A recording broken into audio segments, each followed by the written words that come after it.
So how do you install a plank shaped carpet tile?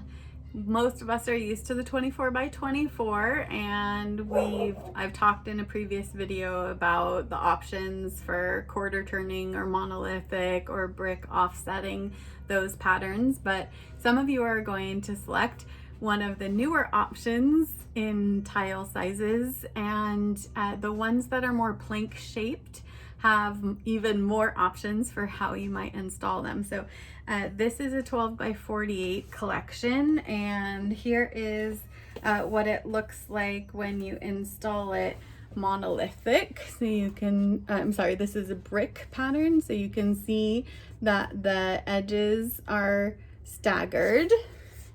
It's a beautiful look.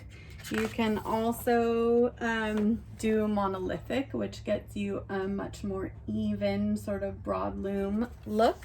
And then this one is a stagger in two styles. So you can see that's that brick look. And stagger and ashlar are very similar, but in ashlar, all the edges are gonna meet up. All the odd edges are going to meet up and all the even edges are going to meet up. In this stagger, you get more of like a natural wood floor staggered plank look. This is, that's also a stagger. I'll show you the random last. This is a herringbone, which really creates what we think of when we think of herringbone brick floors. So that's a beautiful option.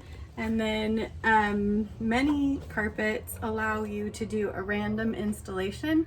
You have to have a flooring contractor who's up for the challenge, or a designer who will lay out every single piece of carpet for you, which I have certainly spent time doing, and it's really fun because you can get these wayfinding options or really organic movement between patterns. If you go with a random, you can actually lay out each panel the way that you want to, each plank.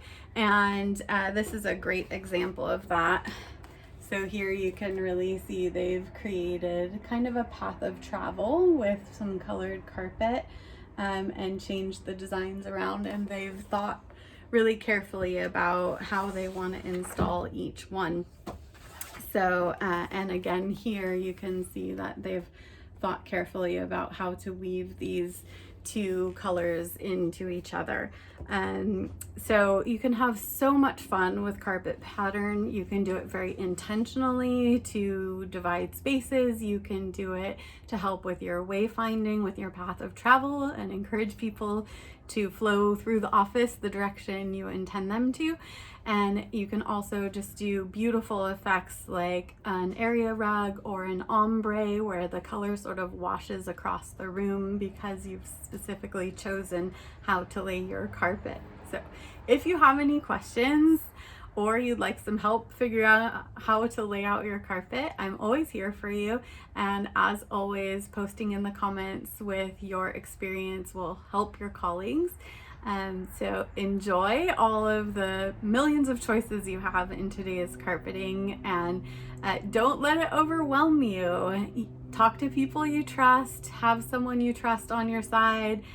Look at a few options, make a decision that's calling to you, because there's nothing worse than not doing anything at all, right? You want to be in your office enjoying your practice, and getting into that space of overwhelm will not help you get there. So when you need help, call out, and wishing you some beautiful surfaces and beautiful finishes in your office.